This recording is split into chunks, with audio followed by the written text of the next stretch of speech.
साथियों नमस्कार, मैं रामबाबू पटेल। आप हारमोनियम सीखने के लिए बेसिक जानकारी ले रहे हैं और उस बेसिक जानकारी का ये तीसरा वीडियो है। अगर आप लगातार ये वीडियो देखते हैं तो निश्चित मान के चलिए कि आप संगीत के एक बहुत बड़े कलाकार और बहुत अच्छे हारमोनियम वादक बन जाएंगे। पहले वीडियो में मैंने आपको स्केल के बारे में बताया था, जो 12 स्केल थे उनको बहुत अच्छे से समझाया है। अगर आपने वीडियो नहीं देखा है तो उस वीडियो को देख लीजिए। दूसरे वीडियो में मैंने जो 12 स्वर होते हैं, वैसे स्वर तो 7 ही होते हैं, सा और पा 2 अचल स्वर होते हैं और रे गा धानी ये 4 स्वर, इनके 4 स्वर कोमल स्वर भी होते हैं। इस प्रकार से 10 स्वर हो जाते हैं और मा स्वर जो है एक स्वर शुद्ध और एक उसका तीव्र, इस प्रकार से 12 स्वर होते हैं। उन 12 स्वरों का प्रत्येक स्केल से स्थान मैंने दूसरे वीडियो में समझाया था, तो आप उस वीडियो को भी अच्छे से समझ लें और वीडियो पूरे देखें, एकाग्रता के साथ देखें, तो आप बहुत अच्छे से संगीत की गहरी जानकारी रखने लगेंगे। आज के वीडियो में हम सप्तक को जानेंगे, जो 3 सप्तक हैं, मध्य सप्तक, मंद सप्तक और तार सप्तक। इसको प्रत्येक स्केल से समझने की कोशिश करेंगे। सामान्यतः के सप्तक 3 प्रकार के हैं, लेकिन गहराई से समझें कि ये सप्तक शिफ्ट कैसे हो जाता है। और आज हम सभी शुद्ध स्वरों को प्रत्येक स्केल से बजाना सीखेंगे। सभी शुद्ध स्वरों को बजाने को हम कहते हैं थाट बिलावल। थाट जो है, थाट माने एक ऐसे स्वरों का कॉम्बिनेशन जिसमें केवल 7 स्वर होते हैं। 7 स्वरों का कॉम्बिनेशन जिसको हम थाट कहेंगे। आज हम 7 शुद्ध स्वरों का कॉम्बिनेशन लेने वाले हैं जिसको हम कहेंगे बिलावल थाट। आप प्रैक्टिकली तौर से वीडियो को देखिए और गहराई से समझने की कोशिश करिए। मेरा दावा है कि आप बहुत बड़े कलाकार बनने वाले हैं। और सब्सक्राइब नहीं किया है तो सब्सक्राइब कर लें और एक लाइक जरूर करें, एक कमेंट जरूर करें। तो चलिए आज का वीडियो शुरू करते हैं। साथियों, सबसे पहले हम सी स्केल से सरगम को बजाना सीखेंगे। ये सा है आपका, आपने सी स्केल को अपना सा बनाया है। सा रे सा, एक स्वर छोड़ के रे, शुद्ध स्वर बजा रहे हैं हम, क्योंकि ये जो स्वर छूट गया है एक, ये कोमल रे था। सा रे, ये कोमल गा था, ये शुद्ध गा है। गा मा, गा और मा के बीच में कोई गैप नहीं है, लगातार हैं ये स्वर। गा मा पा, ये स्वर त्रिउमा छूट गया है। पा, ये कोमल धा था, ये शुद्ध धा आ गया। धा, ये कोमल नी था, ये शुद्ध नी आ गया। नी सा, और ये तार सप्तक का सा आ गया। ऊपर देखिए, उसके ऊपर बिंदी लगी है, वहां पर देखिए आप, ये बिंदी लगा दी है, मतलब ये तार सप्तक का सा है। अब एक बार फास्ट देख लें आप सरगम सी स्केल से। सा रे गा मा पा धा नी सा, और इसका अवरोह अगर करेंगे, जाने को हम कहते हैं आरोह और लौटने को हम कहते हैं अवरोह। सा नी धा पा मा गा रे सा। तो ये सी स्केल से आपने सरगम देखी। सरगम बनाने का सीधा सा एक नियम है कि एक स्वर छोड़ के रे, शुद्ध वाला रे, एक स्वर छोड़ के शुद्ध गा, और गा और मा के बीच में कोई गैप नहीं होता है। एक स्वर छोड़कर पा, और एक स्वर छोड़ के धा, एक स्वर छोड़ के नी, और नी और सा के बीच में कोई भी गैप नहीं होता है। तो शुद्ध स्वर आपके बज जाएंगे। अब नियम वही है, मैंने अब सी शार्प स्केल को अपना सा बना लिया। सा, एक स्वर छोड़ के रे,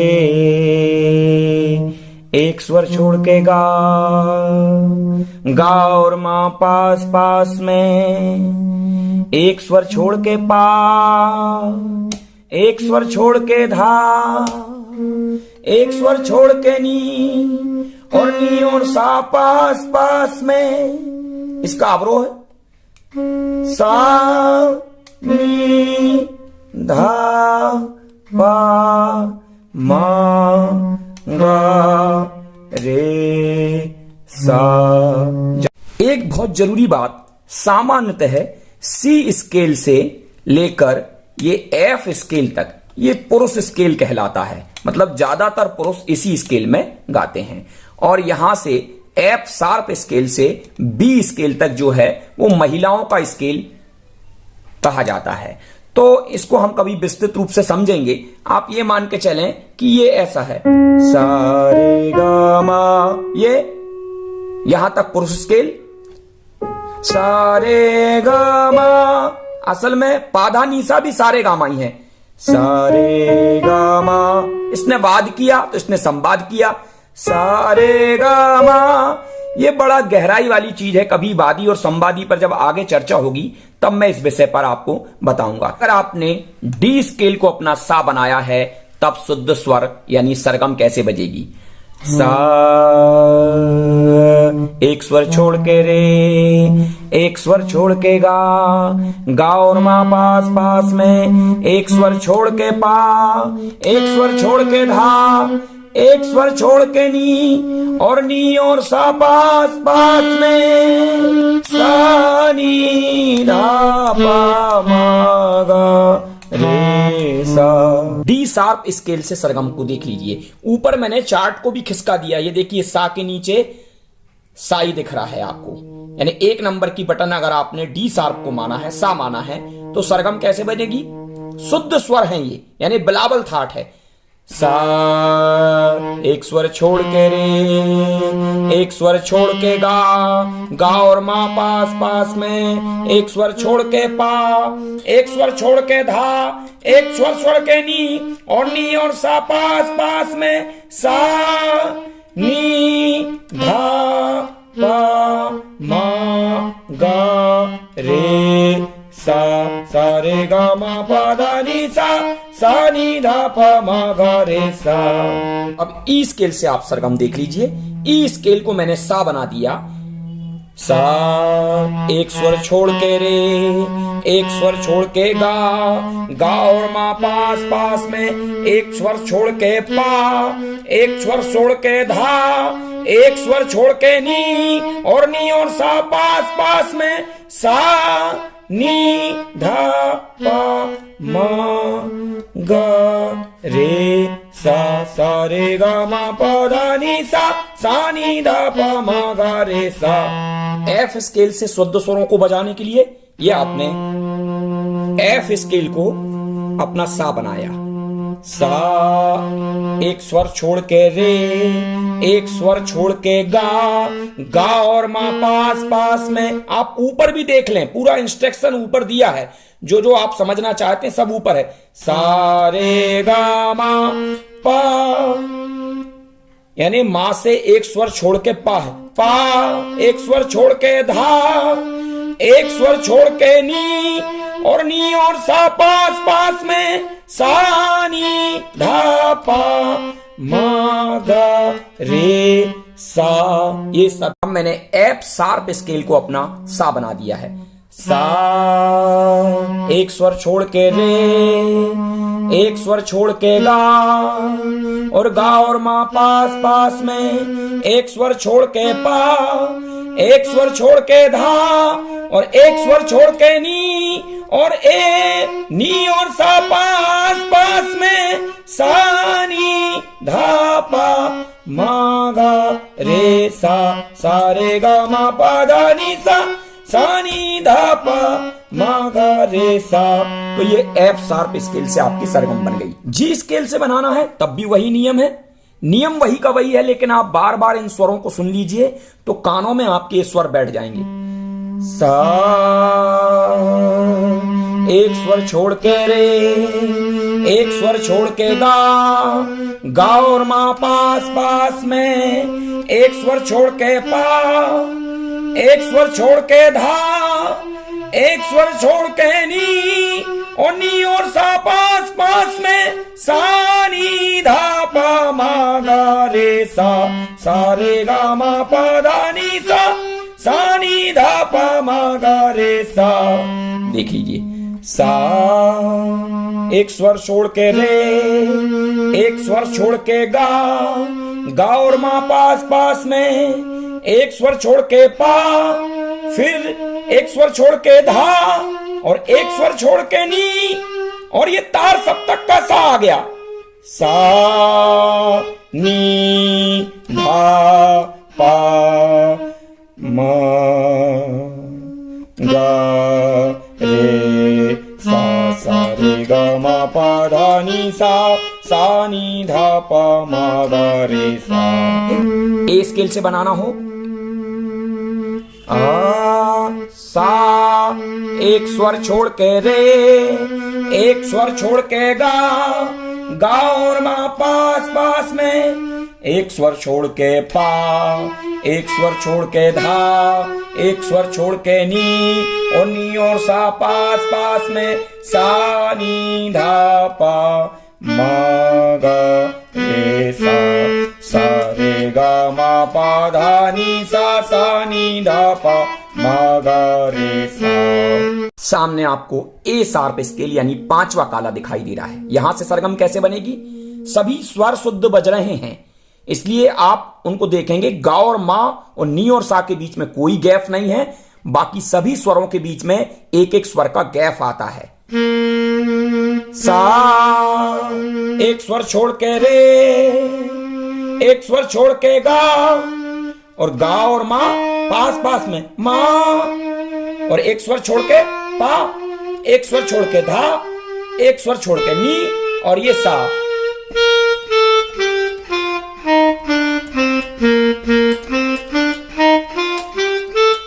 सा नी धा पा मा गा रे सा। वीडियो भले ही 10-20 मिनट का होगा, लेकिन आप इनकी खूब प्रैक्टिस करिए। हर स्केल से आपको इन सरगमों को समझना है, और यहां जाके पूरे 12 स्केल कंप्लीट हो जाते हैं।